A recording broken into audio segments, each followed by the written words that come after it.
আজ থেকে রাজ্যের সরকারি অফিসগুলোতে পুজোর ছুটি শুরু। দুর্গাপুজো থেকে লক্ষ্মী পুজো মিলিয়ে ছুটি চলবে 7ই অক্টোবর পর্যন্ত। ছুটি চললেও প্রতিদিন রোস্টার মেনে অফিসে হাজিরা থাকবেন আধিকারিকরা। প্রতিদিন রোস্টার মেনে অফিসে হাজির থাকবেন আধিকারিকরা। দুর্গাপুজো থেকে লক্ষ্মী পুজো মিলিয়ে ছুটি চলবে 7ই অক্টোবর পর্যন্ত। পুজোর ছুটি শুরু হয়ে গেল। ছুটি চললেও প্রতিদিন রোস্টার মেনে অফিসে হাজিরা দিতে হবে। আজ থেকে রাজ্যের সরকারি অফিসগুলোতে পুজোর ছুটির শুরু। আজ থেকে রাজ্য সরকারের অফিসগুলোতে পুজোর ছুটি শুরু হয়ে গেল। দুর্গাপুজো থেকে লক্ষ্মী পুজো মিলিয়ে ছুটি চলবে 7ই অক্টোবর পর্যন্ত। আমাদের সঙ্গে ফোন লাইনে রয়েছেন আমাদের প্রতিনিধি দেবাশিস সেনগুপ্ত। দেবাশিস, আজ থেকে রাজ্যের সরকারি অফিসগুলোতে পুজোর ছুটি পড়ে গেল।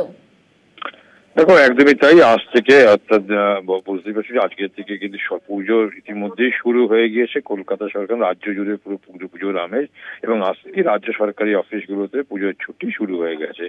দুর্গাপুজো এবং তারপরে লক্ষ্মী পুজো মিলে ছুটি চলবে আগামী 7ই অক্টোবর পর্যন্ত।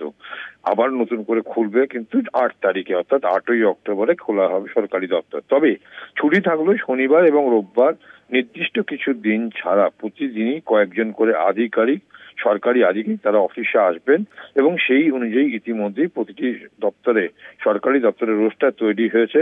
রাজ্যের সচিবালয় নবান্নের কন্ট্রোল রুম প্রতিদিন 24 ঘন্টা চালু থাকবে।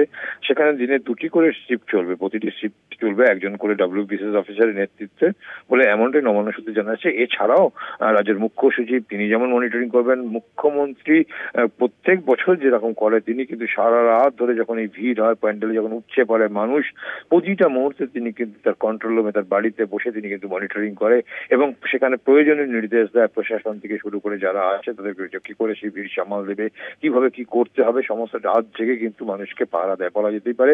মুখ্যমন্ত্রী রাজ্যের পুরো পরিস্থিতি কিন্তু প্রতিদিন যখন বাড়ে, আমরা যখন বাইরে আনন্দ করি, তখন কিন্তু প্রশাসনের সঙ্গে সংযোগ রেখে এবং প্রতি মুহূর্তে তিনি কিন্তু আপডেট নেন এবং জেগে থাকে মুখ্যমন্ত্রী মমতা বন্দ্যোপাধ্যায়, এবং তিনি মনিটরিং করে প্রয়োজনীয় নির্দেশ দেয়। সে পাশাপাশি কিন্তু সরকারি আধিকারিক যেমন সেখানে মুখ্য সচিব থেকে শুরু করে আধিকারিক তারাও কিন্তু কন্ট্রোল রুমে বসে থাকে। অর্থাৎ 24 ঘন্টা কিন্তু কন্ট্রোল রুম যেমন নবান্ন রয়েছে, পাশাপাশি জরুরি পরিষেবার ক্ষেত্রে দাঁড়িয়ে কি করতে হবে না করতে হবে তা কিন্তু মুখ্যমন্ত্রী এবং মুখ্য সচিব তারা কিন্তু জেগে কিন্তু কন্ট্রোল করে, এবং প্রতি মুহূর্তের আপডেট নিয়ে তারা পরিস্থিতি অনুযায়ী কিন্তু নির্দেশ দেন মুখ্যমন্ত্রী। এটা আমরা দেখে আসছি।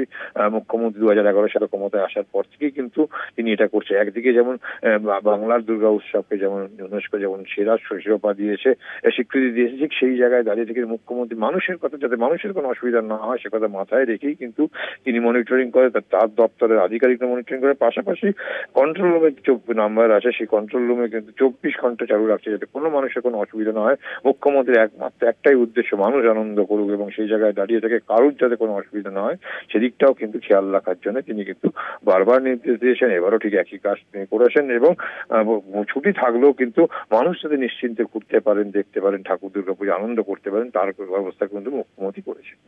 ধন্যবাদ তোমায় দেবাশিস। আমাদের সঙ্গে ফোন লাইনে ছিলেন আমাদের প্রতিনিধি দেবাশিস সেনগুপ্ত।